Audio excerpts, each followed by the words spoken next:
Hey folks, it's Toronto Sportsman Show time. March 13th to 16th, the Fishing Canada Show is celebrating its 40th year with contests, meet and greets, and Fishing Canada merch. Come celebrate 40 years of our history. Plus, if you show up with a Fishing Canada story of your own, you might even make it onto an episode. Fishing Canada fans are getting 15% off their admission price by purchasing with the link on our website. Don't miss out on this incredible opportunity to spend a weekend with the Fishing Canada guys at this year's Toronto Sportsman Show.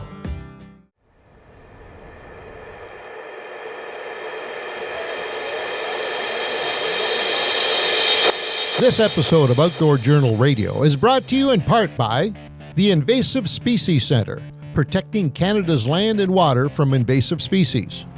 Freedom Cruise Canada, rent the boat, own the memories. J&B Cycle and Marine, your home for all things power sports, boats, and equipment. And Sail, the ultimate destination for your outdoor adventures. Did we ever see a wombat? I'm just thinking about that. Did we ever run into a wombat? No, I don't know if we did or not. They're kind of a weird-looking critter. We might have saw one. We saw a platypus. I know we did that. That's for right. sure. Well, hello there. Hi. Thank you for joining us once again. Sorry, caught us mid-conversation there. Yeah, a wombat. I am weird knackered animal. today. Are you? Yeah, I'm knackered. Partying last night? You had a couple extras? I cannot divulge. Okay. Oh my! What happened last night. Have you given yourself? Have you put yourself into a state of you're so tired now you can't even do your treadmill at home, or are you still onto that right now lately? I can neither confirm nor deny. Okay, so he's not doing his treadmill anymore, because if you were doing it, you'd be a proud. You know what? That might have a lot to do with how I feel right now. Good point. I never even thought of that. How's the diet? Are you eating properly, or is that a shitty diet? No, it's good. You're okay? I'm good. Okay. I'm good. James Alofs, for those of you who remember that gentleman, he was with us on a previous episode.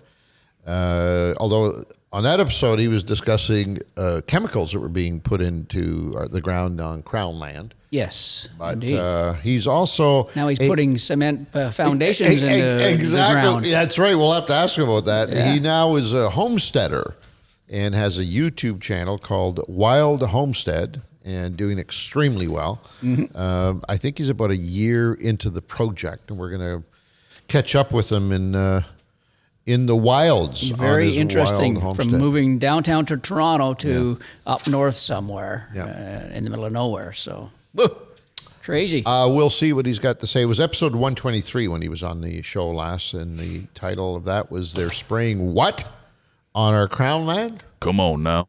What was that about? What? Does anybody remember? You remember that episode? Was it DDT or something like that? No, it couldn't be DDT. What was it? No, it was Dean? all the chemicals I think the forestry companies are Right. using. I forget the name of them, but they're Right. It was they're- the Chinese forestry company. Right. Now I remember that. Yeah. they're spraying them to keep all the weeds down and everything like Yeah. that. It's basically a Roundup.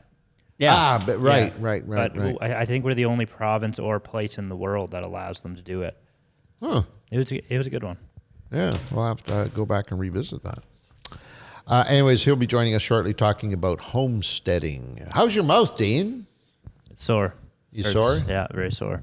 You don't look sore. You look okay. I mean, You told me earlier I look sore.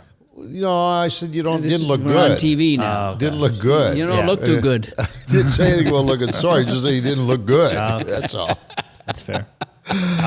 I didn't get my makeup today. That's why. What's that? I didn't get my makeup today. That's why. Oh, Whoa, that's Bob. right. I see you glowing. Yeah. Put a makeup on us, and you don't Vova? Excuse I see you me? glowing. Look at you. Vova won't even listen to us. No, Why he's would he? busy. Why would he He's listen to busy. us? He's I want Dean made up. If we have to put makeup on, I want Dean to have makeup on too, and you too, Vova. You should be putting it on yourself, just to show us that it's solidarity. We're not weird or anything. That would be solidarity, That would be right there. solidarity, Even right? if he doesn't need it, he just puts Just it puts it on on just because for the us. boys See, are boys? getting it. I'm getting it too. Team. We're a team.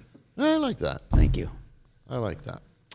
Anyways, a great episode, as mentioned. James will join us here shortly. Beforehand, shop.fishingcanada.com or fishingcanada.com and go to shop. Get your stuff.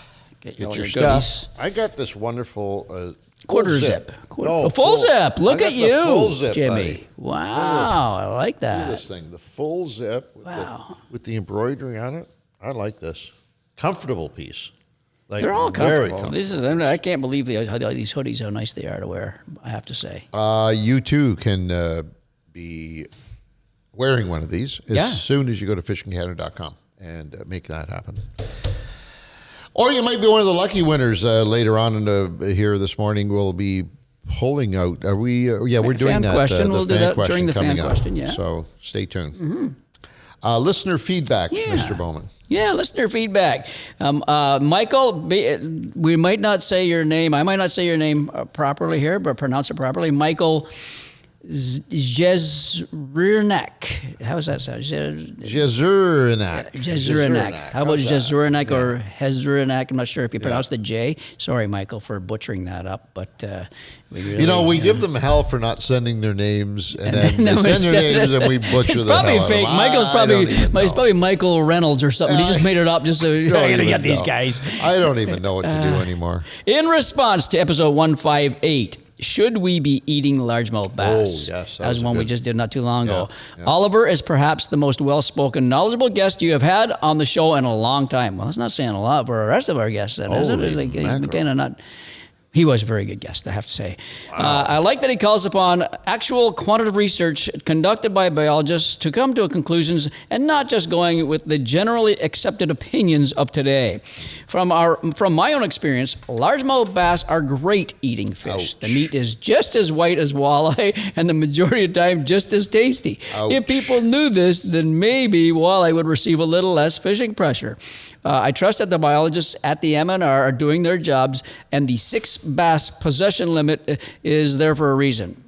He makes a good point here, though. Let the 2-pound plus bass go, but absolutely feel free to harvest bass below that size for a shore lunch. Well, there certainly seems to be a lot of them. Let's be honest about it. When you're out. It's one of the only fish that does have a 6-fish limit still on it. Right. Walleye dropped down to 4 and 2 and whatever like that. Trout combination or trout, even pike, I think is a 5-fish limit now, I think, isn't it? But anyways. But conventional thinking would tell you, well, if we start eating them and we start keeping our 6, eventually they're going to be down to limits down to 2 and 4 as well. That's the beauty of having the limits, though. At least they can, if they see it coming now, because back in the day, they never went off a 6 until it was way too late, right? And then all of a sudden, here, you know what? We better put slot limits in, size limits in, blah blah blah, and some lakes it might be too late. So I wonder though. I wonder. Go ahead. I wonder, is the 6-fish limit put on that fish because they're not generally table fare? And people generally, I think of all of our sport fish that we have in this part of the country, it's the least...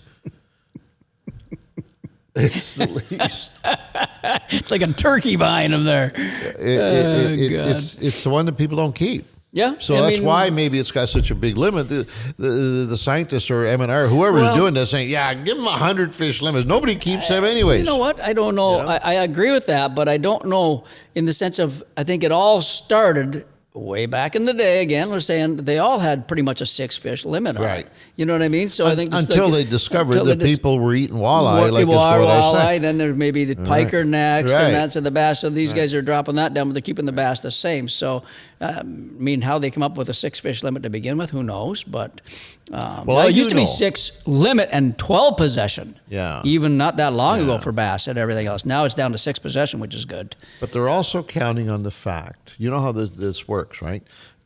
If in fact, if everybody kept their limit of whatever species it is. Yep.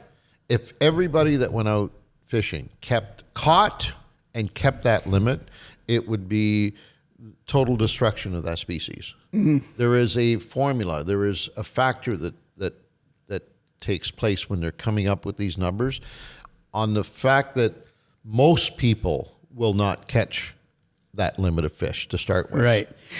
And then most will not retain it. So that's kind of the formula. But if everybody kept all of the limits of fish that we are allowed to by law every time that they went out, it would be a mass decline of our population. You know, and that makes your point even more valid in that since they're not targeted. Because in this modern day and age, nobody needs to keep 6 bass no matter what. You know what I mean? So they should just say, you know what, let's make it 3 bass. Combination of largemouth, smallmouth, doesn't matter. You can keep 3, but they won't do that. So because I guess there's no real need for people to want to catch and keep and kill and eat and sort of thing like that, I guess. But. And speaking of, I hope we answered was it a question? No, it was just his point on that, on Oliver's. Michael Jesnuriak. Thank you, Michael, for that. That was... Speaking of conservation and not over harvesting, Conservation Corner brought to you by the Invasive Species Centre. Come on now. Now you see, here's a case where they should have a 100 fish limit. Exactly. And kill them all. Exactly. We're talking about the tench. It's a fish that invaded pretty much every corner of the planet except Antarctica. Now, you know how hardy this fish has got to be, right? To be able to survive every place except Antarctica. That's right. And it's probably building tolerances up for that in the future, too. You never know. They're a medium-sized, deep-bodied fish with small scales, rounded fins. Cute little rascal, though. Yeah, they're not a horrible-looking fish. No. I mean, like a burbot is uglier than that. Yeah. You know what I mean? So you know what's really ugly? Have you seen an orange roughy? Yeah, they're not the prettiest either. Boy, how about those lingcod out in the West Coast? There's a nasty looking fish. I ever saw one. Is ugly, ugly. Mud puppy ugly. Now, although not established in the Great Lakes, they have since been spotted as far south as the Bay of Quinte in Lake Ontario. That's not good. That's not good. Those and the Asian carp have also been in Bay of Quinte. Yeah. I haven't seen any of them there. I fished there quite a bit, but that's a good thing that I haven't seen them there. But my buddies have. So what's the problem with this tench? What's the big deal? Do we know? They eat the stuff that our little fish eat. Our minnows, our whole food snails and insects, everything. It's just an invasive species that does not belong. Right. So I gotcha. As what all of them do, they invade upon our natural fish like our perch and our bluegills and our bass that we're talking about and our walleyes and everything. The whole food chain is disrupted. So, and that's why this critter is on the invasive species list. In fact, there's laws that will prohibit you from transporting this or releasing. Or releasing. If you get it, somehow capture it, however you do not throw it back into the lake. There you go. Learn all about the tench and every other nasty little invasive species critter. Just go to the Invasive Species Centre website, that's Invading Species Hotline as well. You can report if you see one. The website is eddmaps.com, that's for the reporting of, right? eddmaps.com. But otherwise, go to the Invasive Species Centre website. Arm yourself with the knowledge of what this critter looks like. This and all the other ones, too. Yep. But the tench is our newest. So. Yep. And get her done. In the news, Mr. Bowman. Yes. This is something that I didn't really know happened, Ange. I'm just reading about this today, and it says gas pocket in ice leads to severe burns for ice anglers. I'm surprised. When I used to do the weekly report on ice fishing on the Fan 590, I was always surprised that we didn't have more personal injuries due to fire on the ice, which sounds weird, but with the huts that people are using nowadays, they've got everything in there, including the kitchen sink and the stoves and the heaters. Everyone has a heater in it, that's for sure. I'm surprised that you don't see more fires and explosions. And even though it's maybe not an open flame heater, but there's a spark to it when you start it. You know what I mean? If you start it in your hut, etc. Anyways, this is in Harriman Reservoir in southern Vermont. Joel Shepard and his 2 daughters, Kaylee and Emily, I think. Emily? That's a weird way of spelling it, but that's cool. That's weird. The injuries occurred when a flash fire erupted inside their fishing tent, their ice hut. Yeah. Investigations suggest that methane gas, I say methane because I remember Mr. Methane. You remember Mr. Methane, don't you? Absolutely. He was a genius. Pockets trapped beneath the ice may have been released during drilling, leading to the explosion. So following the incident, several community members reported witnessing similar methane gas eruptions in the area. So what happens, this is weird, but apparently how methane can get trapped under the ice or in the ice, it's the organic matter decomposition. Decaying so plants, yeah. algae, et cetera, et cetera.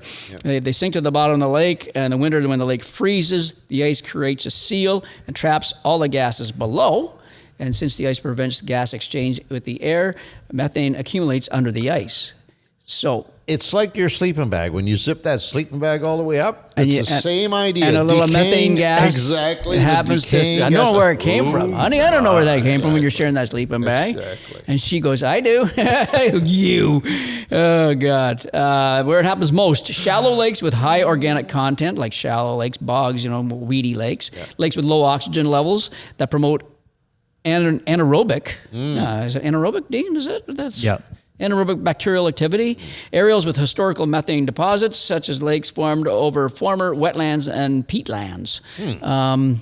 So I'm assuming that you drill a hole, you have your hut set up, you pop a hole through there, methane gas can go into that, and if you ignite So if you ignited your heater outside, which you wouldn't do, you never would think about that, right? But they brought it in, I would assume that by the time you should drill your holes before you put the hut down. There you go. That's what it sounds like you should do. That's right? the idea. Get the gas released and then put your hut up. But I don't know if people do that either, because usually you set up the hut in a perfect spot and then you go in there and drill your holes, right? So it's like your sleep bag. You always zip it up before the gas is there. That's why I never zip up my sleeping bag. Ever. God forbid should you do it before you zip up. Wide open, and I just like that. And every now and then, when I'm in my sleep, I can just air out pretty good. You know what I mean? Anyways, it's an interesting story. It's right on. It's a weird story, man. Yeah. Wow. But it just shows you. I always thought why we don't have more of these is beyond me. So if you were to just drill a hole in the ice, no hot, nothing like that, drill a hole, and you had a sparking device on your auger, would that blow a flame up? I don't think so. Dean, any ideas? I don't know how combustible it is. I think what they're saying mostly is just to drill the holes before you light the heater. Like right. I think even if you're in the hut, like it escapes pretty quick. I think. You leave your door open or your breathing flaps open or whatever like that. I did that this weekend after reading this story. I did it this weekend. Now you're cognizant of it. Yeah, I drilled my holes and then put I mean, I've never had a problem, obviously, and I've never heard of this before, but wow. I did it just. Dean's an ice fisherman too. How was your fishing this weekend? It was pretty bad. The walk out was horrible. There was like probably 12 inches of snow, and it was still coming down as I was going. So I knew the walk back would be horrible. So I left before it got too late. So how far? Not quite a kilometer, but pretty far enough. And Dean carries a pretty close to 200-pound sled with him, so he's got all his gear. So it's not like it's an easy trek out there to begin with. It wasn't fun. Huh? Time to buy an ATV, Dino. Yep. I think, That's the only solution to that. Right? Oh, the boys love them. Boys that have them, I tell you. Yeah. Mikey Burris has got tracks on his. He's the one who put tracks on him. Yeah, It just goes anywhere. That's perfect. There you go. Wonderful story. I suppose if you are looking to prevent fires in your ice hut, it's all there on fishingcanada.com. Fan question of the week brought to you by fishfindermounts.com. Getting a lot of interest in them lately. As soon as these new shows, especially our lake trout shows, are airing, all of a sudden people are going, hey, what's that? Hey, what's the name of that mount system you guys had? That looks like it's pretty solid. Yeah, fishfindermounts.com. Damn right, it's baby. Solid. Yeah. There you go. This is submitted by Daniel Warder via YouTube. You can submit your questions via YouTube or info@fishingcanada.com, Facebook, Instagram, whatever you want. You can do it. Smoke signals. Dean knows. Dean is in touch with your hut's on fire on the edges. But the only way you qualify for the money is through YouTube. The money, not the money, the prize, the gift, right? The money equivalent. Oh, I see. So that's through YouTube, and they have to subscribe to as well, right? That's right. Yeah. Dean? So you gotta. And Daniel did all this. He did all of it. Yeah. Daniel's good. All right. So Daniel's eligible then, right? Let's see what he's got. Now it's up to the head kahunas to make that decision. I'll read it in so that you can absorb the whole thing and do the honors of yay and or nay. All Okay. right. Hey guys, I love the podcast and I haven't missed an episode. Whoa, winner chicken dinner? So far there's no question. Okay. Okay. I'm looking for a question. I may be mistaken. But it seems like both Ans and Pete have been using the same rods and reels for multiple seasons. Wow. Still no question. I don't see a question mark. In your opinion, do you think rod and reel technology has plateaued, making it less important to always have the latest and greatest in fishing gear? Question mark. Thanks again, and keep us entertained. Okay. I like that. It's question mark. Got it. Yeah, it's a question He's got mark. a question. Got it. He's let in with a nice little, 2-sentence little kind intro. of precursor to, Yeah. No, I think he's good. I think he's good to go. Okay. We do have, I think, probably the easiest, the reason I'm assuming Daniel and everybody thinks that is because we still have some carrot sticks left, and they're so identifiable. Yeah. You know what I mean? Yeah. They really are this orange, bright orange fishing rod that you just can't miss. They took a beating last year, though. Steve, He did. he did some damage. Did he last break a year. couple? Oh, yeah. We're it's got to be getting down to the fine strokes. Oh, we're eh? right. You know, the ones that have lasted the best, I think, are the 8-foot swim bait rods. They're still good. They're still hanging in there tough. And those are the ones we use for the big Lakers and the big pike we go up north with and all that. All the rest of the lighter stuff, we've been smashing them pretty good for years and everything like that. So yes, we're definitely using some of the same stuff, but we do have new equipment every year. We get new rods and reels every year. Interjected in amongst all the other and we stuff. try different brands. That's the beauty of it, is that we tried, we got some great bait casters back there, and we just we play around. are creatures of habit too. There are certain rods and reels that we just like using, right? There's some that you cry when you break one. That's exactly. It's finally no. You hate changing for the sake of change, right? So we do tend to, every year I would say 50% of the rods and reels that we use are from the previous year or 2 or 3 or 4. And the other 50% are new items that we've just interjected because we wanted to try something new. We heard of something that we wanted to, But the new stuff, I will say, it's not drastic. Let's say from 2 years ago or 3 years ago to this day. It certainly isn't drastic, but there are some really nice refinements from, say, 20 years ago, like in bait casting reels, in spinning reel drags. That's a huge one to me is the drag of a spinning reel. The rod technology, man, I'll tell you, some of the new rods. Now, there's rods out there for $400, $500, $600 and more, and that's not for your average Joe out there to afford that. Are they that good? Well, I've used a couple of them, and they're pretty damn good. I don't know if they're worth that kind of money. It's kind of insanity when you put a $1,000 price tag on a fishing rod, like a spinning rod for walleye. But can you say that you can feel the difference between a $500 or $600 golf driver and say just a $300 driver? When you go hit that ball? To feel the difference? Well, that's what you're asking. You're asking somebody to feel the difference in a rod. Yeah. Is there a difference when you're swinging a club? I think that difference is more of, can you see the difference? You're looking for the outcome of that driver. You get that nice slight little draw on it, because now these new clubs you can adjust the head for the face angle. You can do all kinds of crazy stuff with these things nowadays. So maybe that's what I need. I need to upgrade to something like that, buddy. Where we can adjust. With that slice that you got, I guarantee you, if we close that face about that much, you would hit that thing square on impact. You'd be perfect. That price range you mentioned, though, would not buy you anything anymore.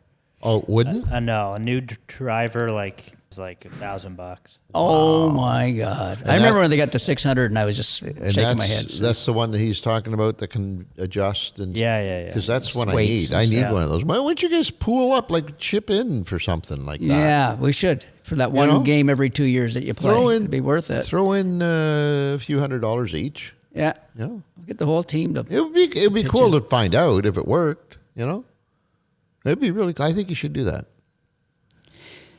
We'll do that for you, but you have to change your swing habit a bit so that you don't look like a dog fornicating a football, okay? Because otherwise... But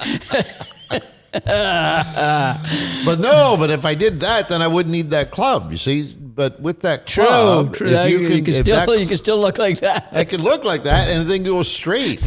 That's what we need to see if it works. And then maybe we can get an endorsement. At its best. That to me, if I'm the manufacturer of that club... Right? I wouldn't put it in somebody's hands who's proficient already. No. I would put it in somebody's hands who's looking like he shouldn't even be on the golf course. That's true. That's and a then good point. have that person hit that ball poof, Straight down the line straight every down, time. 300, boom. You know what I mean? 300 might be pushing it a little bit, too. A little much? Just a little bit. All right. 300 is a good hit, but it's... Not for me. I don't know. I don't know if you could... I still say you guys should chip in once in a while. It wouldn't hurt you, for God's sakes. Digging deep into those pockets. You got short hands and deep pockets. That's the problem. I got with no you people. pockets. You don't even... You cut them off my pants the other day. Yeah, the only thing you do with your ask him. The only thing you do with your pockets is use them as hand holders. Well, they're warm. They're nice and warm when the work's being done, you know. Alrighty, now the main segment of the show brought to you by Sale, the outdoor store. If you are looking for anything, any goodies at all that may enhance your outdoor experience, whether it's fishing, hunting, just hiking, snowmobiling, whatever you do in the outdoors. Clothing, just nice winter clothing, yeah, summer for sure. clothing, all season clothing. But don't forget rods, reels, all the tackle you might ever want, especially... I haven't been in a while. I got to get back. I miss my sale visit. I like to get in there every now and then just to look around and touch and feel. probably starting on spring, believe it or not. Oh, yeah, they are. For sure they are now. Anyways, if you don't have a sale store in your neighborhood, all you have to do is go to sale.ca. That's SAIL.ca and check them out. They've got all kinds of sales going on right now. Obviously, year-end stuff. They got 60% off on some selected items as we speak. Yeah. Okay, let's bring him on. His name is James Alofs. He was last on the program. It was episode 123. Wow, look at you. Man, you're good at that. I'm good, huh? God almighty. I can't even remember my age. You're getting all these numbers in these episodes. The episode was called They're Spraying What? On Crown Land. He is, I guess, the best way we could describe him. If for those of you who are in our age group, Green Acres, Mr. Douglas. Green Acres, Mr. Douglas moved to the country, left the city, and said, "The hell with that! I'm out of here." Yeah. Here he is now, James Alofs. Hey, James, how you doing, brother? Gentlemen, great to speak with you again, Pete and Ange, and grew up watching you guys on TV with my parents, so It's surreal, again, to talk with you gentlemen, so just Canadian legends, both of you. Thank you. Do you remember the show Green Acres, or you're probably not old enough, or... I remember watching reruns in the 90s of Green Acres for sure. Yeah. Good. That was such a great... Is that one with Arnold the pig? Arnold the pig. Arnold Ziffel. He was my favorite. That guy was the best. For those of you who might not be familiar with James, he's a former actor, broadcaster in China, of all places. Yes. He left downtown Toronto, left the city behind, and is currently building a 40-acre homestead in northern Ontario, and that's what we've got him on for today to see how that project is coming along. Is that part of it behind you, by the way? That's got to be it, right? Yes, sir. Yeah, these are the logs of the first cabin that I built out here. So not freezing to death. It's about minus 22 out there today where I am. So I'm nice and toasty inside here. Nice. Going back when you talked about James being a broadcaster and actor in China, I saw some of his stuff on YouTube, and you are so fluent. Like, is it Mandarin or whatever? What language were you speaking there with the Backstreet Boys? You were introducing them or talking English and something else. Yeah, exactly. Yeah, it's Mandarin Chinese. It was my, I studied it in college. It was kind of my major in college. So pretty random. You were good. People ask me about my background and I tell them about Chinese and stuff. They're just like, wow, that's very random. And it is. It is. That's what I said. I watched you up there and I'm looking, wow, this guy is good. So there you go. Kudos. Before we get to all that, I got to congratulate you on the phenomenal success of your channel. Like, you are the hottest thing out there right now in this genre. And good on you, man. Well, thank you, gentlemen. Thank you. Yeah, it's, I mean, there's a big appetite out there for this, kind of thing that I'm doing. I guess it's kind of a fantasy for especially men. Like, my audience is kind of 85% men, 15% women. But I think it's a pretty big, human fantasy out there. The idea to leave the city and build a cabin in the middle of the woods. Did you guys ever have that kind of, dream or idea when you were kids, or you were just so hyper focused on fishing that it wasn't part of that? Well, I'd say the cottage more than anything. I never really had but your 85-15 is pretty much the same demo we have, isn't it? Our demo? Well, pretty much, yeah. It's the same, but I never had I like what you're doing, but I've never had the inclination to go for it or anything like that. So, but I do like it. In my case, even today, I love getting out there doing what you're doing. I love immersing myself in that that rugged outdoors. But I'll be honest with you, I also enjoy coming back to urban centers and being an urbanite. And maybe because they're two such contrasting backdrops, right? I enjoy both of them. But no, when I was younger, your age, I used to fulfill those fantasies by going into places like Algonquin Park for a week and backpacking it and just, hanging out there with the bears. It did it for me. Right. An absolute Camping. blast. Camping. Yeah, it was great. Loved it. That makes a lot of sense. For me, I tried to get into camping after I moved back from China because I'd never done a lot of outdoor stuff, mainly fishing, but never, camping or bushcraft or any of that kind of stuff. And I found with camping, I could never stand doing it for more than one night because all that work, setting up camp, I'm like, well, now I'm going to leave. I'm like, I just did all that work to set it up. And that's how I kind of got on well, wait a minute, maybe homesteading is my thing because you can build and build and build and build, kind of over time, that kind of situation. Yeah, I get it. I get it about the urban thing, like, getting a mixture of both. I think probably most people are wired like that, if I had to guess. Yeah. For somebody listening that might be on the edge right now thinking, hey, you know what? If James could do it, maybe I could do it too. Can you quickly just walk us into the first stages of making that decision? Like, what are some of the basic things that you have to think about that we wouldn't? Right. Well, I mean, a big thing for me was I had been watching this content on YouTube for like 10 years, since basically 2016, 2017. And one of the biggest channels out there is a channel called My Self-Reliance. It's a guy also in Central Ontario, not far from where I am, a gentleman named James. And he basically did what he did so that he could basically fish and hunt more. So that was his reason for going out and doing it. And to be honest, he was a huge inspiration for me. Without all these other YouTube channels out there, I don't think I would have had the courage to do it, because when you can see other people doing it, right, in front of your own eyes, it really makes it more tangible. And to be honest, I think the biggest hurdle for doing this kind of thing, guys, is finding land and buying the land, right? And, Ontario is a massive province. Right. It's the size of Montana and Texas combined. It's actually almost twice the size of the country of France.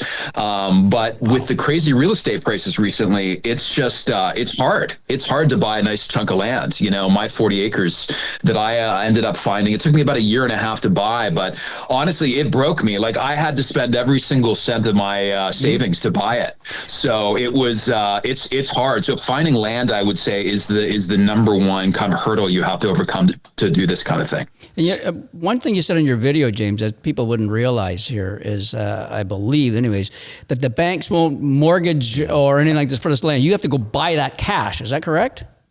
That is correct. Yeah, that's a killer. You can't. So there's a few credit unions that will finance like up to 50% of a piece of vacant land. They call it vacant land. Land that does not have any human structures on it.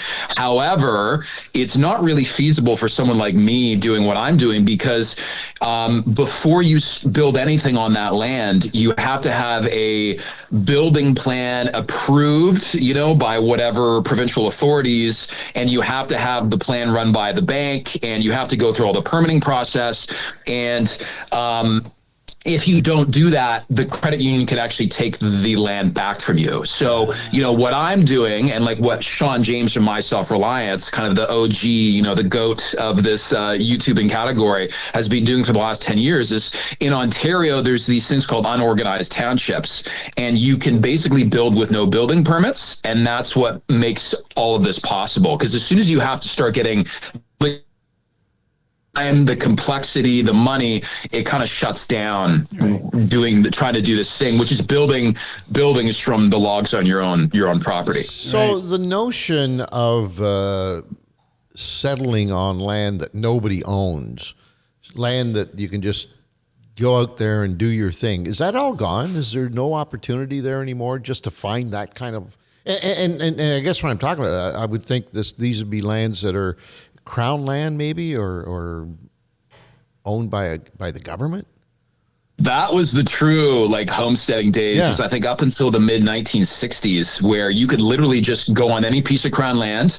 I think as long as you stayed there for about 6 months, you could then apply to the province to purchase the land from the province. Okay. And that shut down, I believe in 65 or 67.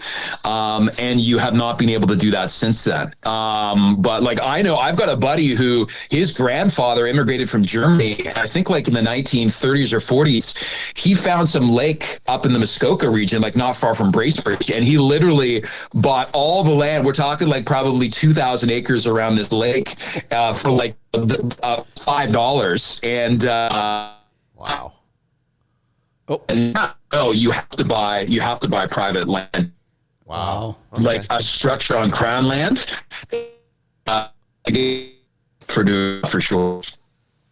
We're having some technical issues there. And like, keep in mind, for those of you watching and listening, James is out in the boonies right now. And so we're relying on Starlink, I guess, to get this message across. So if you have some breaking up, don't dismay. We will get you fixed up. We'll get you through it shortly. For sure. What area are you in, James, right now? What part of Ontario? You said central-ish or? Yeah, Pete, I tell people central, so I'm not too far from Sudbury. To me, I kind of think when I was doing my land search, I was thinking I was kind of thinking in climate zones, if you guys are familiar with that. So in Ontario, central Ontario is basically like climate zone 4.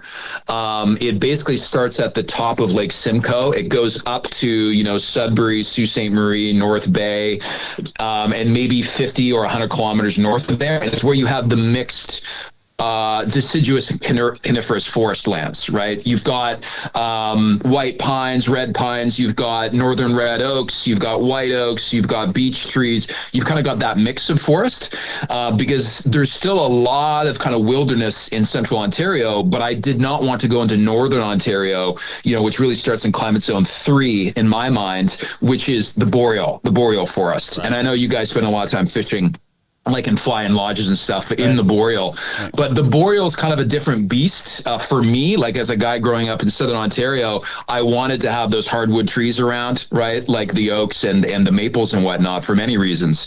But I am in central. To me, in my mind, central Ontario is kind of all the same in terms of the trees and the flora, the fish, right, and the game species that are found there. Right. We call it the near north, basically. The near north, and it's basically what it is. That river that's on your property, is there any fish in that river? Yes, sir. Absolutely. There are brook trout in the river. Nice. You might get a snack of brookies every now and then. Good for you. Okay. I absolutely did. Yeah. I most of my fishing I do for lake trout down where my family cottage is near Perry Sound. I had never caught or seen a brook trout in my life. So when I hauled the brook trout out of the river on like the first day on this property, I was like, wow, the thing looked like a piece of art. Yeah. I couldn't bring myself to eat it because I'm like, this is the most beautiful fish that I've ever seen. Yeah. I had to let go. Now I do eat them. Yeah. I've gotten over the beauty. It no longer stops me from consuming the brook trout, but no kidding. They are a beautiful fish, man. Yeah. So are you relying on the 40 acres that you own for everything? In other words, all your sustenance comes from the land? Not yet. I mean, that's the long-term goal. I'm basically surrounded by crown land on all sides where I am. So there's a lot of hunting opportunities. There's a lot of fishing opportunities. I did a lot of fishing this summer, mainly like pike and smallmouth bass. But right now, just getting the first cabin up and running, there's so much like basic survival stuff that I was just relying on the weekly kind of runs into the supermarket in the nearest town. Once a week to stock up on all my provisions. But now that I got my first cabin up and running, I definitely want to do a lot more hunting and fishing for sure. Apparently there's a lake nearby that is very good burbot or lingcod. I know there's 1,000 different names for the guys, but my neighbor up here, he fishes religiously for those things. He loves them. And the way he's described them, I don't know if you guys have spent much time fishing for them, but I mean, they sound amazing. Like no fishing pressure. They taste like, freshwater lobster. That's what my neighbor says. Yeah. You got to fish for them at night. Apparently, I'm not sure if you guys have fished for them. But what do you guys think about those, the burbot? Well, I've never eaten them. Dean's our burbot expert here. Dean ice fishes a lot. And they apparently, especially in the wintertime, they come in to spawn, and apparently they go up on the humps in the dead of night and start to do the spawn. And when they get thick in there, they're easy to catch. And the biggest thing about everybody says about them is they're delicious. I've yet to eat them. But they say they're really good eating. So, and they're beefy. They're good sized fish. Have you seen one? Because they're weird looking. It's going to scare the shit out of you. You thought the brook trout was nice. You're going to throw this back thinking it's a devil. But they are. Apparently they're really good. That's hilarious. I've seen pictures. They're not going to win any beauty pageants. That's for sure. No, that's for sure. I think when a tail wraps around your arm, that's when you know you're in trouble. Then you go, whoa, like an eel-like structure thing going at you. So, but you'll like it. It'll be good. So, what stage are you at now? You've got the cabin that you're sitting in. Obviously, is that complete, by the way? I'm doing the interior work. Actually, this morning I was working on doing the loft ladder, because I've been using a metal construction ladder to crawl up into my sleeping loft so far, which I'm probably going to end up killing myself doing. So I should, get a permanent ladder in there. But, the plan was to first build a smaller cabin and, make all the mistakes on that one, and then go in and build a larger home. So my guest cabin here is 12 by 16 feet. It's made primarily out of white spruce, a little bit of balsam fir. It's got a very steep slope roof with a metal roof on it and a sleeping loft. I've got sheep's wool insulation in here for the floor and the ceiling, which is a very cool material. It's non-toxic. It's an old-timey kind of material, and it's about the same price as like rock wool too. Which is the commonly used insulation you find at Home Depot. But it's a dry cabin. I've got an outhouse, there's no shower, there's nothing like that in here. But, it was a big learning process doing this. I used a method called butt and pass, where you're literally just kind of butting the logs in the corners up to one another. And you're not doing any notching. It's called saddle notching. You're not doing any dovetail, no complexity there. It was just, I was doing it this way for the speed of it, but definitely do want to do something different for the main cabin. And in the fall, I set up a few foundations, one for a big barn. I've got a sawmill now, which will speed things along versus hand peeling logs, which is what I've done up to this point. I also set up the foundation for a sauna, or a sauna, as the Finns call it. I just had a YouTuber from Finland visit last week, actually, and he was adamant that I said pronounced it sauna, which I thought was very interesting. But so I've got a foundation for a sauna down near my river and a few other buildings. So I'm excited to do those things as well. Wow, it sounds like you're going to build a little village in there. That's pretty cool. Exactly. Man. That is cool. That is awesome. Good for you. You said you said some of the mistakes, James, and one of the things I saw in your video when you had placed your logs in the wrong direction or whatever. But what I was thinking is you were hammering in those giant spikes, and you had to pull those logs out with those spikes. Did you have to do that? Like literally pull them apart? Those big 12-inch long, half-inch diameter spikes, the only way to get those suckers out is to use what I used was a Sawzall with a metal cutting blade on it. Okay. So I had to just cut all those. Luckily, those spikes are very cheap. So I just had to cut all of them and then take the walls down. Luckily, I was only about 6 levels up. But I had discovered that I had stacked the logs incorrectly. There were gaps opening up in the corners. So that's an example of, you don't want to make that kind of mistake on your main home. You want to make it on your starter cabin home. So what sort of time would it take a person to build a small cabin like the one that you're in? Oh my goodness. There's a lot of variables in that. For me, I believe it took about 8 months where, everything was finished. The insulation, the roof, the doors, the windows, all that kind of stuff. It was a real struggle in the beginning because I was just living in a hot tent, and I started at the end of November, which was really stupid.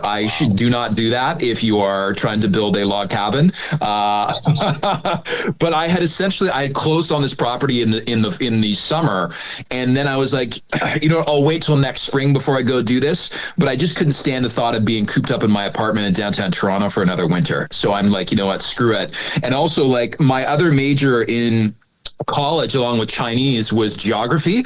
So we had studied, the El Nino effect, and last winter was an El Nino year, and it's very reliable. During an El Nino year, Central Ontario and Southern Ontario is going to be much warmer. and much drier, so less precipitation than normal. So I knew it was going to be a very mild winter, and thank God I did it then, because if I had started like this winter, oh my goodness, this winter, we've had 17 feet of snow so far here this winter. Holy smoke. That's good. How do you deal with that? Like, okay, forget 17, because that's unthinkable. But what happens when you get 5-6 feet of snow dumping outside your door? It's not like you can get the snowblower and open up a walkway. Like, how do you deal with that?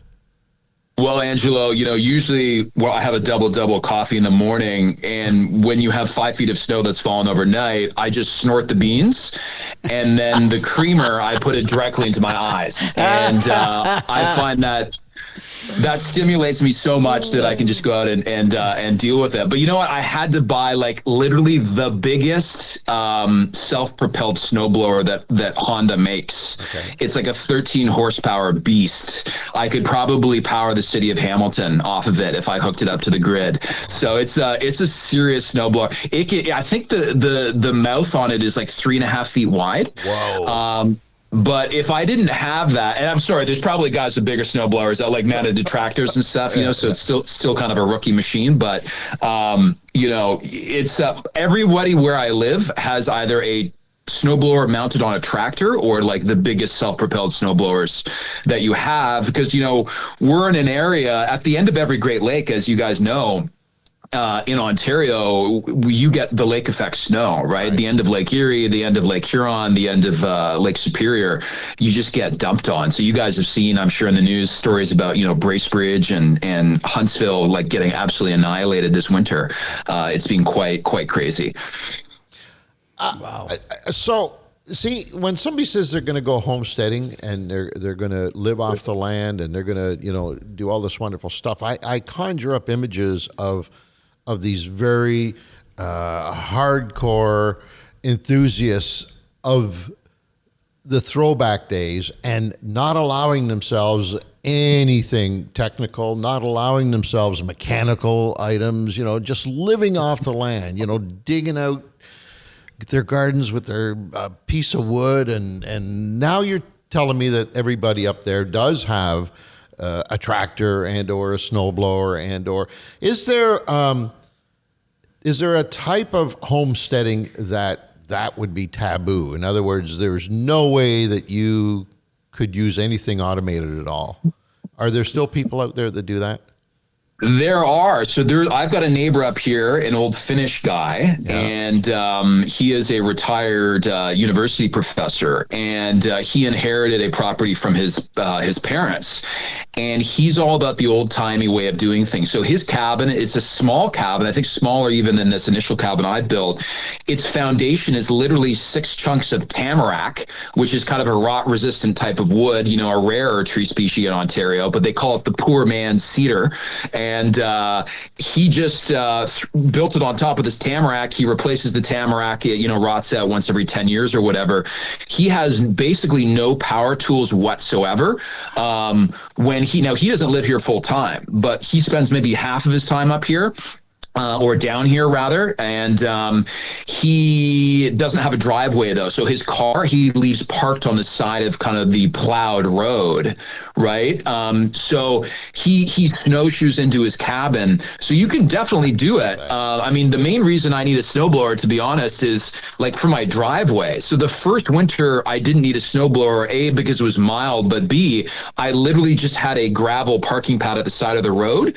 So I was able to hand shovel it. But now, for security purposes, right, I've got a curved driveway that comes in maybe 100 meters into my property, so folks can't see, if I'm home or not.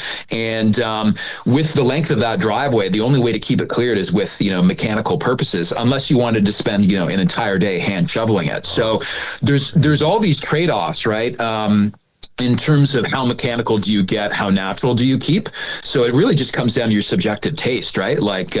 So it's a very interesting question. This is one of the reasons why there's so many homesteading channels on YouTube, is that there's 1,000 ways to do it, right? Depending on your personal taste. So it's quite interesting. You must have a generator too on your property. You have so many power tools that you have to charge batteries and stuff like that, et cetera. Do you have a Jenny?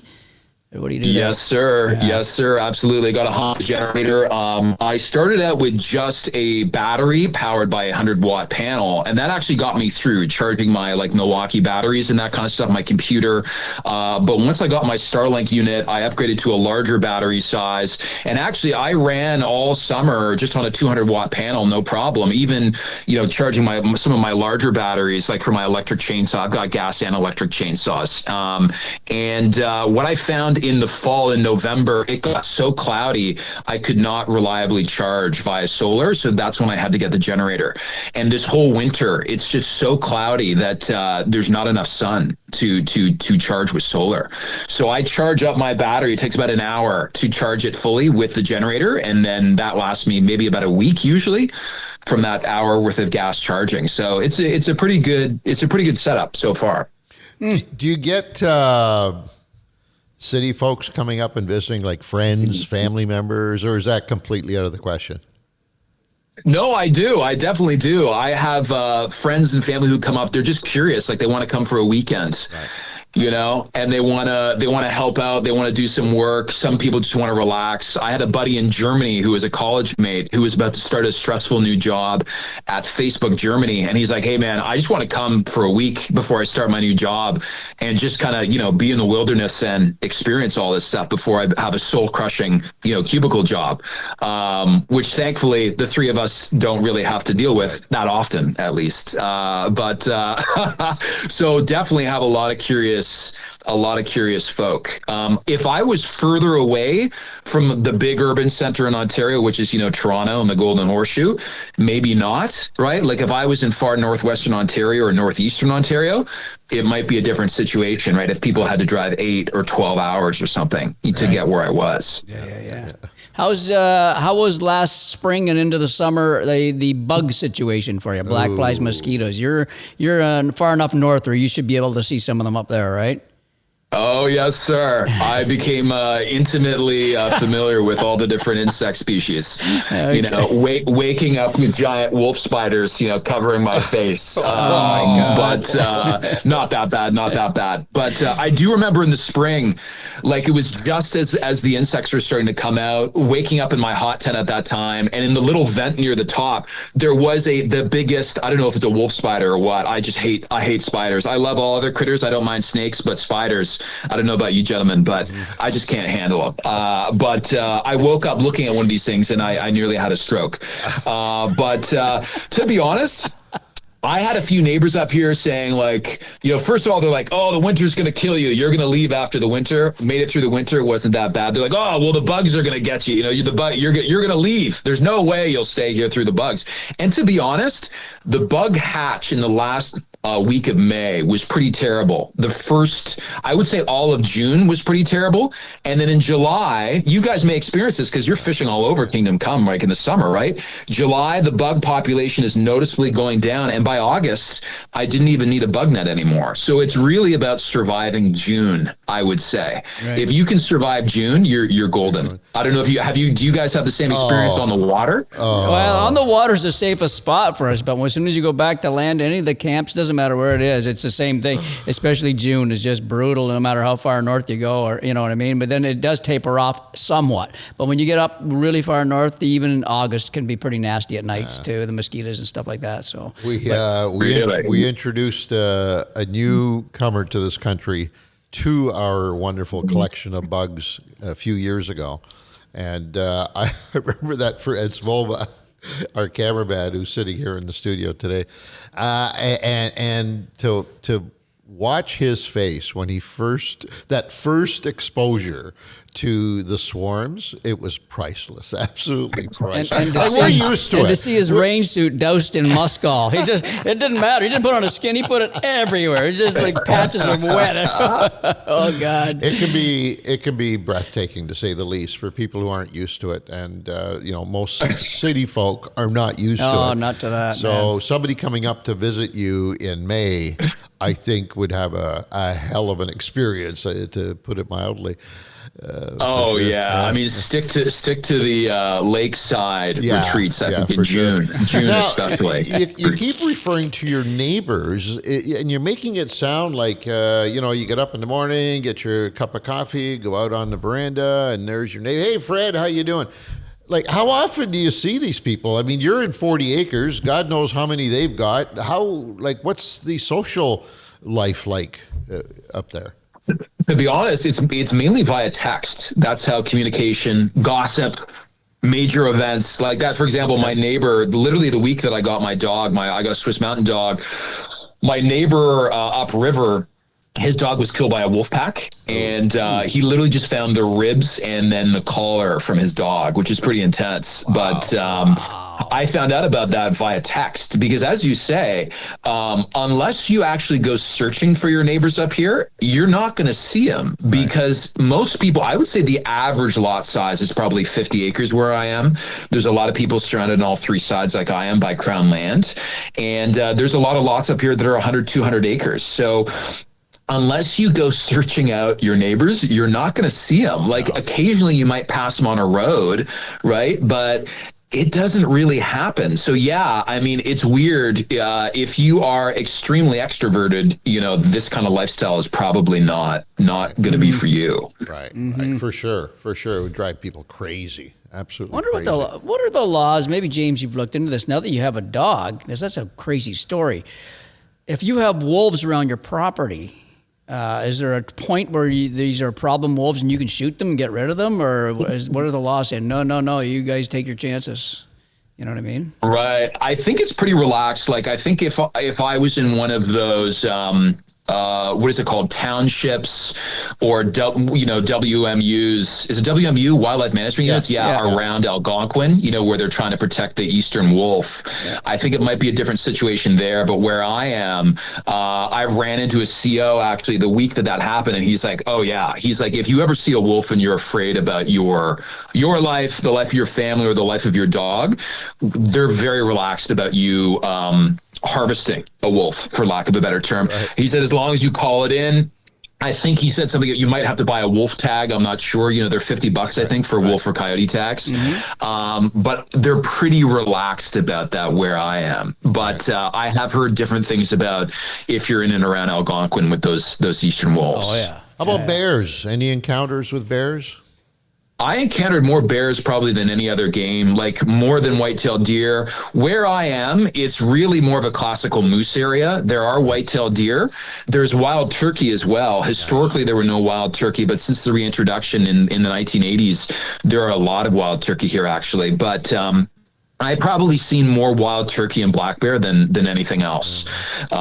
So black bear is definitely, it'll definitely wake you up without caffeine when you wake up with a bear at the end of your tent, awning for sure. Because, black bears, they actually do kill more people than grizzly bears. Right. If you actually look up the stats, it's not many. It's like 2 per annum, I think, is the average over the last 10 or 20 years in the whole continent, right? So it's not that many, but it's one of those kind of things where you should have a healthy respect, for these critters for sure. Do you were you a hunter previous to this, and if not, are you a hunter now, or to harvest some game for eating?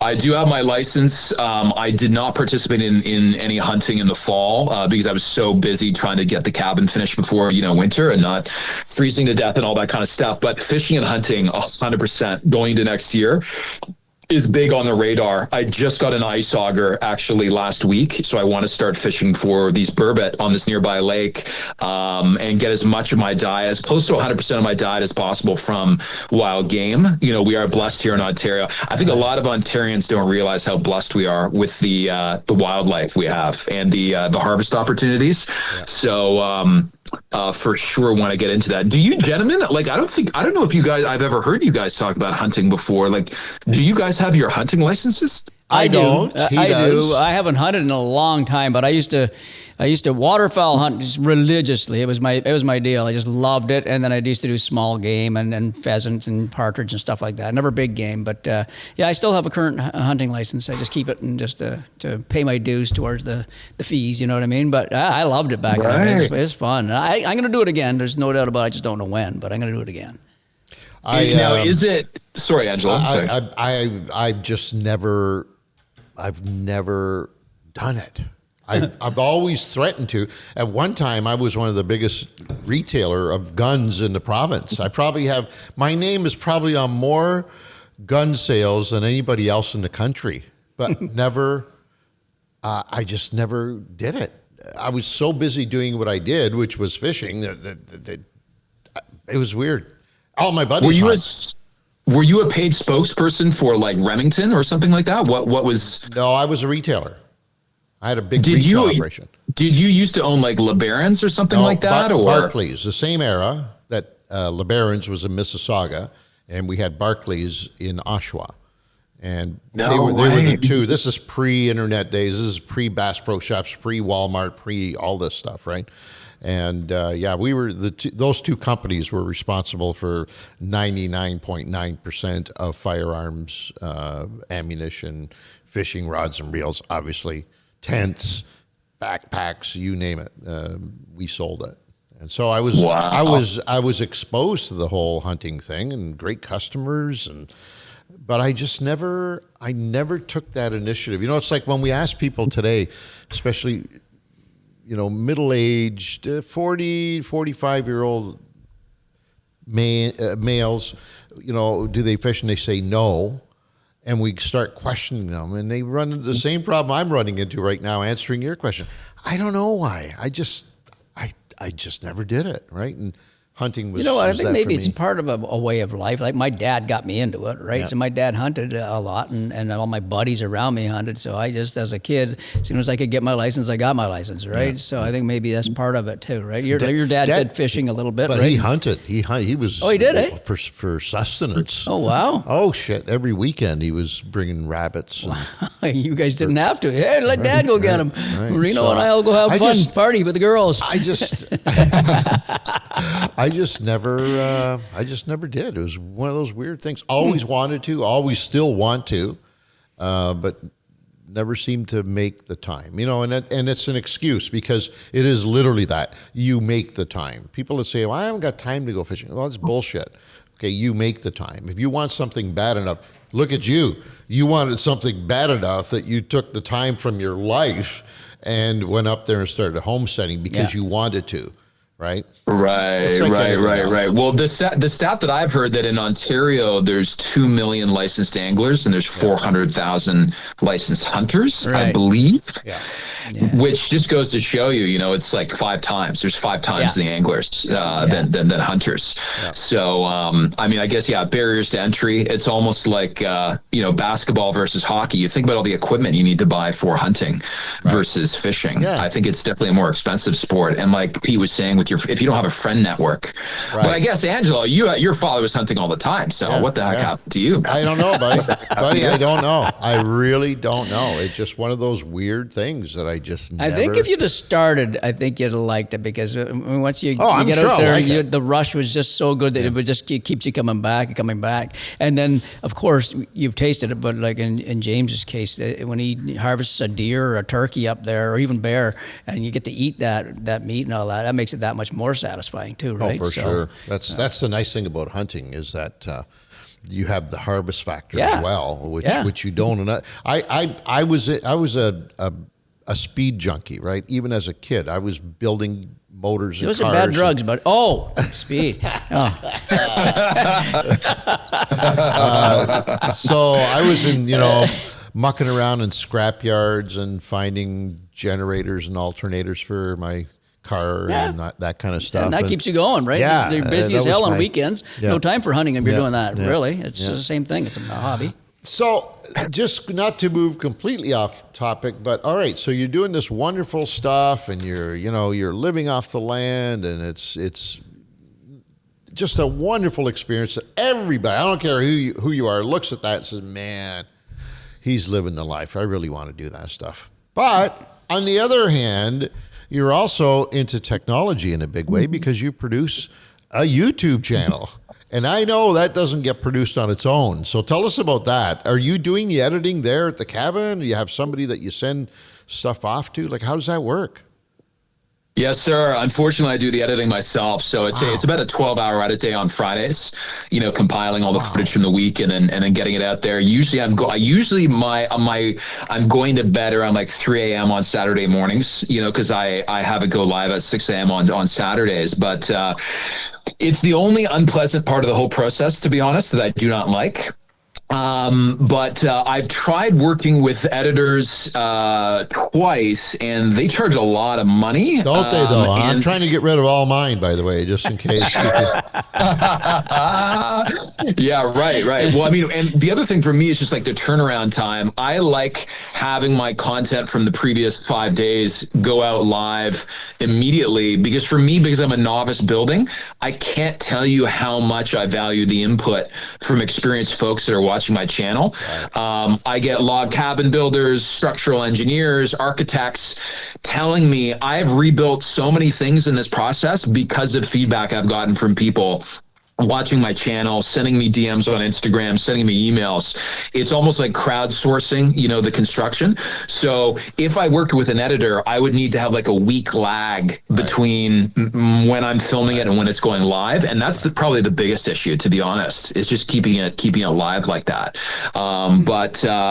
Yeah, that's, and then Starlink, for sure. So there's definitely some technology involved in what I'm doing out here for sure. How often are you shooting? Like, what's the process? Have you got a formula that you use? Every day you set up a camera there and do this, and then Wednesdays you do that. Like, how does that work? I just film whatever the heck I would be doing, whether there's people watching me or not, just in terms of trying to get the homestead where it needs to be. Because, homesteading, there's literally an unlimited task list of what you need to do in terms of maintenance, but also building new things. And when you're a one-man army, there's so much to do. And I film basically Sunday to Thursday, and then I edit on Friday, and then I take Saturdays off. That's the schedule. Wow, good for you, man. Wow. You leave yourself a day off, and that's obviously important, obviously. You must. 100%. Yeah. You must be physically a freak of nature by now, pulling those logs, cutting trees. Like, you got to be in damn good shape now, don't you?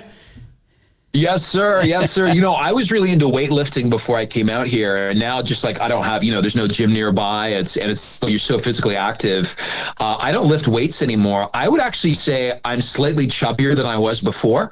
Like when I came out here, for the ladies, I like to do curl. They would say curls for the girls, right?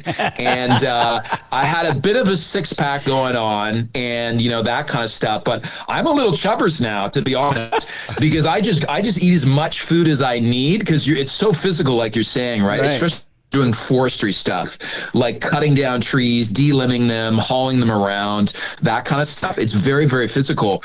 But I love dates. I usually eat about a pound of dates per day, on top of like 2 pounds of steak. So I would call, I think a lot of guys who work construction, who like very physical construction jobs, like you might look at a picture of them like in a bathing suit and you'd be like, this guy's not a physical. He doesn't look like Arnold Schwarzenegger, right? But I'm telling you, I have a lot more respect for kind of like the blue collar construction guys, especially the guys who are like very, very physical jobs, because those guys might not look like it, but they're actually in crazy shape. They're like strong. They can kind of go at 70 or 80% throttle all day long, doing kind of heavy lifting stuff. Do you know what I mean? Kind of like that wiry kind of fitness. Exactly. You mentioned the young ladies, so we can't just brush over that. I'm assuming you're not married?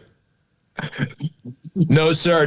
I broke up with my last girlfriend right before I came out here to do this. All right. So my question to you is, do you get into town to see people? Do you still have to have some kind of social life, don't you? Like, you can't just hunker down in the cabin. A Sudbury Saturday night. There you go.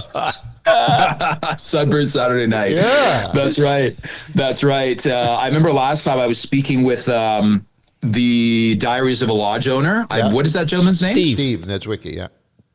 Steve, and I cracked a joke. He asked me what I did for work, and I said that I was a stripper. I was a welder by day and a stripper by night, and he didn't get that it was a joke. He's just like, he thought, oh, okay, this guy's like a weirdo. And I think that you guys, I told you last time, and you guys were like, well, that's because Steve was a welder himself. Exactly. So that's why he believed that. But By the way, no, I haven't seen a human female in about 9 months. Wow. That's Getting a little little antsy. Getting a little antsy for sure. No, I do see some human females when I get into town and stuff. It's you'd be surprised about the number of there's definitely some interest out there in terms of females wanting to join one on this kind of journey. Right. I'd say 95% of both men and women would never actually want to live this life, but there's 5% that really do. So actually the girlfriend that I broke up with before I came up here, she actually really wanted to come do this, but I just didn't think she was the right kind of personality match. She was also moving to the United States to do a master's degree at that time. But I have gone on some virtual dates over, Zoom since I got up here. Haven't met the right lady yet, but I think eventually it will happen. I would think a good-looking young man like yourself, living that lifestyle, probably gets a lot of offers from females to come up and join you for, whether it's for the day, the weekend, the year, for proposals of marriage. Like, you got to be getting that kind of stuff. Well, I would say there's some interest, like I said, for a small part of the female population, this is would be a dream lifestyle. Yeah. How do I phrase this? Go ahead. I think, what's that? Go ahead. Just go for it. Don't think about it. James is going to tell us about Olga Schwarzenegger that just called him last week. 380 pounds just racked and stacked. I like you, James. I want to live with you. Olga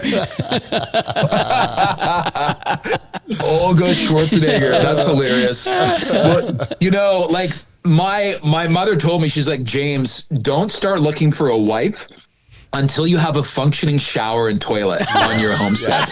Good one. Yeah. So true. And my mother's told me, she's like, James, whatever kind of women you have reaching out to you right now, you're going to be able to get a much higher quality mate once you have a functioning toilet and shower, because the number of potential candidates that are going to contact you will go up. Yes. Because there's very few Smart humans, woman. both male or female, that would want to live without a shower or a toilet.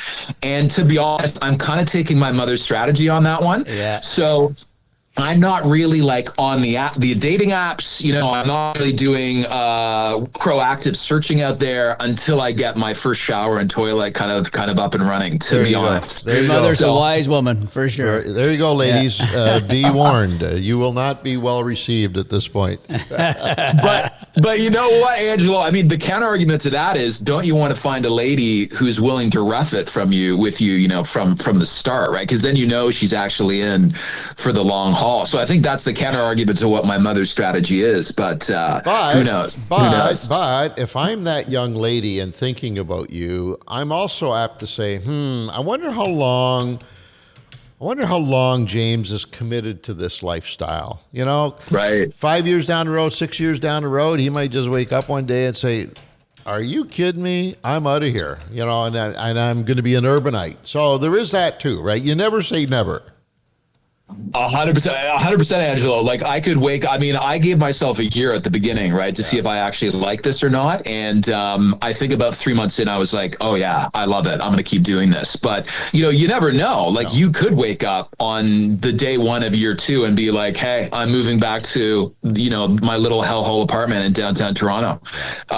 So, you never know. I don't think it's super likely. But I mean, it always is a possibility. But the amazing thing is in Ontario, there is an opportunity to do this kind of stuff. Even with unorganized townships, right? There's a lot of countries, I get messages from people in Europe all the time.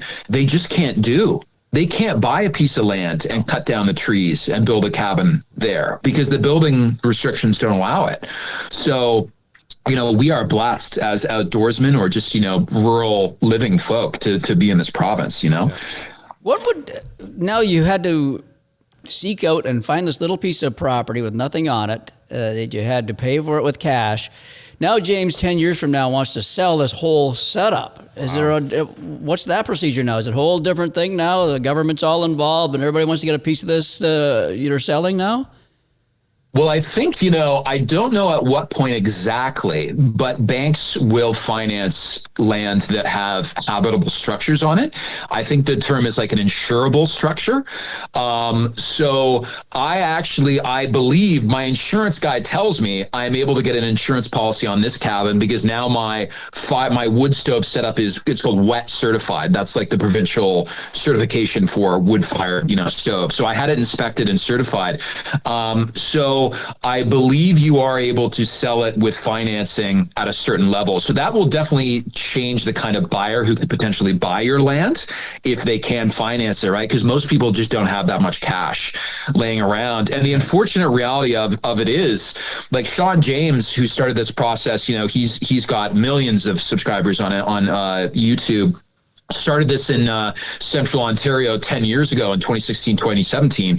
He bought his first property, which I believe was 20 acres, for $50,000 and had good road access, had a year-round creek in the back. There's no way you're going to find that property for less than $150,000, if not $200,000 nowadays in central Ontario. You know what you're talking about earlier, the climate zone 4 from, Sudbury down to basically northern Lake Simcoe. Where there are unorganized townships, good luck. So it takes a lot of cash to do this now, which is really unfortunate because for a very long period of time, you could buy land for $500 an acre. Right. Wow. And that would have been the whole premise behind it, right? Is that, you just want to, you want a cheap place that you build yourself, that you are going to put your heart and soul into. But if you have to start out with a fortune, oh my God, you got to kind of rethink that, right? And that's the problem. Gives you no incentive in that sense. Yeah. So. Yeah, like I was 36, I think, when I bought this land. I'm 38 now. So I had to work, like 36 years to have enough savings to buy this place. So the idea of like a 18-year-old or 20-year-old young buck going out and buying, a chunk of land, that dream is maybe past. I think that in northeastern and northwestern Ontario, there is still more affordable land.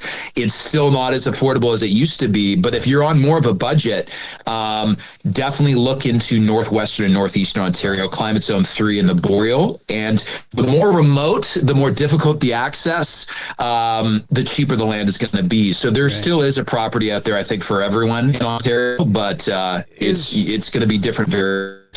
Is there a place that people can go and search this stuff? Like, can you hook them up with a URL or someplace where you like listings of these properties? Yeah, honestly, the best is probably just realtor.ca is to look on those kind of listings. Facebook Marketplace is another good place because a lot of people will sell, rural land on that platform. My location I found via word of mouth. If you have an area that you found that you like, what I did is I just went around pulling up into people's driveways and giving out bags of coffee to them and just introducing myself and saying, hey, I'm looking for land, and never underestimate the power of a small unexpected gift in terms of making a new friend like that. For sure, so that is how I found my property, and there wasn't anything listed in the area that I ended up in, to be honest. I knew about it because I had a relative who owned property nearby, and that was the key, to be honest, was word of mouth. I definitely had about 20% of people that just told me to. Are we allowed to swear on this podcast? Absolutely. Hell yeah. Go for it. Okay. To get fucked, right? Like when you pull up in their driveway, that happens. But as long as you have a thick skin, that 20% is okay, as long as you're getting 80% of people, saying hello to you or whatever. But, for sure. And then maybe getting the sweetheart deals, someone who maybe has 100 acres and doesn't need the back 50 and will split it, and sell it to you kind of situation. Right. So that's always a possibility. That's very interesting. It's a fascinating lifestyle. I think every one of us at some point, has fantasized about doing what you do. Yeah. It's just one of those things, right? And here you are, you're living it, and it's fantastic. Today's technology has made it possible for people to live vicariously through you, and maybe not as many of them will go out and seek that lifestyle because they can plug into your channel and experience it with you. And sometimes that's all the fix that they need, right? They see the hardships that you go through and say, yeah, okay, that's kind of cool. All right, Martha, pack up the kids, we're going to Disney, right? So it's great that you're doing this because it's helping a lot of people out in maybe making that decision, making that big jump, or stopping them from doing it. But it's also 100%. a great source of adventure for all of us that don't and it's have very interesting viewing when you watch watch James's channel, and just you might think, nah, I won't be interested in watching that, and all of a sudden you just get entrenched in it, and it's just like, oh my God, he's doing this, he's doing that. What? You know what I mean? So it's pretty cool. It's a pretty neat procedure. So. My friend, we've taken way too much time.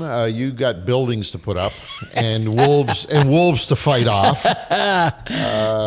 But we sure do appreciate you sharing some of that precious time with us. Absolutely. Whenever you've got something that you'd like to say, by all means, if we haven't reached out to you, please reach out to us. We'll keep an eye on you. Where can folks go to? You might as well give the gratuitous sales pitch on where they can find you. Absolutely. Yes, it's Wild Homestead, the handle on YouTube. Also Wild Homestead CA on Instagram. I still have my Wild Ontario News site, but I haven't updated that about a year, unfortunately, on Instagram and TikTok. And gentlemen, I greatly appreciate the opportunity. Our pleasure, man. Oh, a little glitch there. Great time to lose the signal. Great time to lose the signal. That's There it right. goes. I mean, I could definitely do half of a YouTube episode if you guys were ever, in Central Ontario doing a fishing trip. Even coming out to fish with you guys for a day or half a day would not only be an honor for me, but it would be perfect content for my YouTube channel and my viewers as well. Like it would be a dream actually to fish with you guys for a day somewhere in Ontario. To be honest, so I don't know if that's in the books, but sneak maybe down on your property. Yeah. Brook trout. Maybe we can come and do some brook trout fishing, buddy. Absolutely. I mean, it's not like the Nipigon River, in Northern Superior. They're not as big as up there, man, but you're welcome anytime. Right on, brother. Thank you, my friend. James, you take care of yourself. Let's stay in touch. And best of luck. Best of luck to you, man. Thank you, Angela, Pete. Thank you. God bless, guys. Hey, buddy. Wow, man. That's crazy, eh? He's kind of living the dream in a way. That's a commitment. That is a huge commitment. Without a doubt, it's a huge commitment. That is a commitment. And just to keep going and keep going. He's got one building up, a small building. Now he's got to put the big building up. It's just it's probably an ongoing, your mind is constantly going, your work is constantly in front of you. I wonder if time is a factor at all. I wonder if you lose track of the importance of time. Like, who cares if it's 2 o'clock? He sounds like he's on a schedule, right? He's on that Friday. He takes Sundays off, right. or what he said, Saturdays off, yeah. And back to work. So I don't know. He must have some kind of a time thing going on. Very impressive young man. Yeah, very, very impressive. Yeah. I wonder how many of them there are out there. There's probably a stat somewhere that'll. Dean, you could probably dig that up for us at some point. I probably could. Yeah, just to see how many people are doing this stuff. Yeah. Because they got to be registered or whatever they Mm-hmm. do. Mm-hmm. Anyways, exciting. Yeah, very cool. Interesting. And that brings us to the end, my friends. I want to just remind everybody about good free things, fishingcanada.com. Good free things. Good free things. I love it. Just like James is getting good free things with nature. Well, we create those environments right here on fishingcanada.com. That's right. Ongoing contests. We give more free stuff than James even gets, because James really has to pay for all that stuff. We're giving these freebies out. Exactly. This is free. Not only us, but J&B Cycle and Marine are good partners on helping that us very much scale as well. Ontario's largest Princecraft and Mercury dealer in Sudbury and in Timmins, Ontario. Yes, sir. But reaches right across the country. And that are it. What are we giving away right now, Dean? Anything in particular you want us to talk about? Or I don't want to be too particular. Yeah, I know. It leaves us a very difficult. You put us in a difficult place. There's always a Garmin up there. A Garmin. We gave away a live scope not long ago. We had an ice fishing kit not long ago. In the spring, we'll have watches and all that kind of stuff. So perfect. Garmin is good. So the safest thing to say would be just always go to fishingcanada.com. That's right. The portal, the gateway to your next, not only fishing adventure, but next winning prize. Come on now. And Pete actually has a bonus code for. Does he? We're also and we're giving you bonus codes. There we I go. mean, who does this stuff? There we go. There's all kinds of papers here, and I found it. And we are interrupting this great program to bring you the latest, much anticipated bonus code for the latest Fishing Canada giveaways. This week's code is HOMESTEAD. HOMESTEAD, all capitals, homestead. That's a lot of letters. Come on now. Well, Can you do that without the Dean sheet, forced you think? me to homestead. Homie. What's up, homie? Yeah, no, I can't do it. Anyways, thanks for joining us on behalf of the entire team. Volv over there, he's getting very bored. You can see when Volv is bored, eh? Got a lot of work to do. He says, I know Volv is bored. No, he's getting to the end. He sees the light at the end of the tunnel. We're at the end of our production cycle. So everybody around here is on the last few days of production, hopefully. Yes, Close, big applause. Close, yeah. Volva, Nick, and Dean. Come on now. He's Peter. I'm Angelo. Thanks for joining us. We'll catch you next time.